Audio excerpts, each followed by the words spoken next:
الصفا.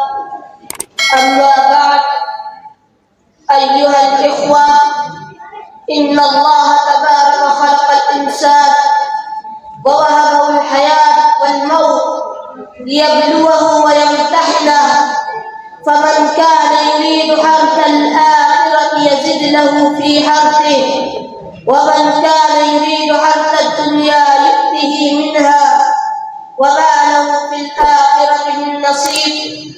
فهذه الحياة حياة قيمة، حياة ثمينة، حياة لا عوض عنها، حياة لا مثيل لها، حياة لا نظير لها، حياة أثمن من الذهب، حياة أغلى من كل شيء، حياة محددة، حياة تجري إلى أجل مسمى، إنها رأس المال والكمال. أحبتي في الله، تعالوا معي لنستعرض التاريخ الإنساني استعراضا خفيفا. حينما نطالع التاريخ الإنساني فنجد الناس أنه تنوع إلى نوعين وانقسم إلى قسمين: نوع فاز في مقاصده وأهدافه، إنه بلغ المدارج العالية الشامخة، إنه نجح نجاحا كاملا، إنه وجد الشهرة والكمال، إنه أحرز قصب السبقات، إنه أفلح في مجال من مجالات الحياة، إنه كلف الأيام ما ليس يوهب، إنه أصغر الزمان فصفق له الزمان وتسجل له الأوان وتسلم له الأيام وافتقر به الأيام، إنه أحدث انقلابا عظيما، إنه أغرق تاريخ المجد والكرم، تاريخ الوجاهة والفخامة.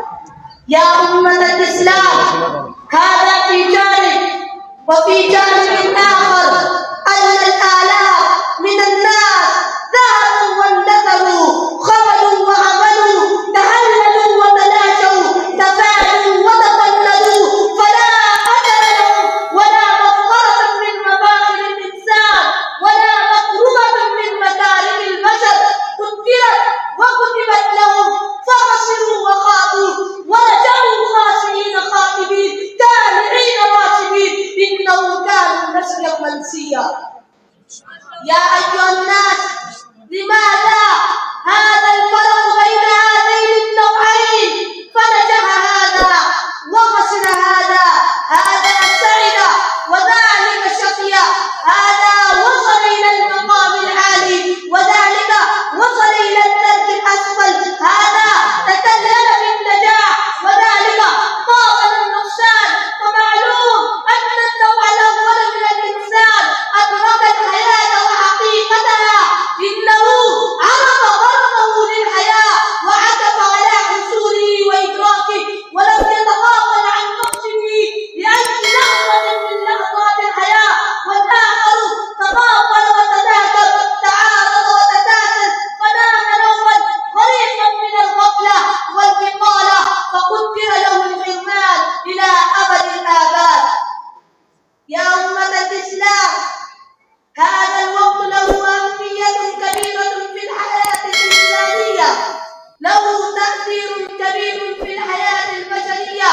لذلك قال الشاعر: دقات قلب المرء قائلة له إن الحياة دقائق وثوان، حياتك أنفاس تعد، فكلما مضى نفس منها انتقضت فيه جزءا، رأيت أخا الدنيا وإن كان تابيا، أخا سفر اليسرى به وهو لا يدري، والوقت أنفس ما عليك بحبك وأراه أسهل ما عليك يضيع. يا أمة الإسلام، اغتنموا هذه الفرصة الثمينة للحياة واجعلوها ذريعة وأداة للكمال والنجاح، وإلا يكتب لنا الشقاء الأبدي كما كتب للآلاف وملايين من الناس. فأدعو الله أن لا يجعلنا من الخائبين والخاسرين، وآخر دعوانا الحمد لله رب العالمين.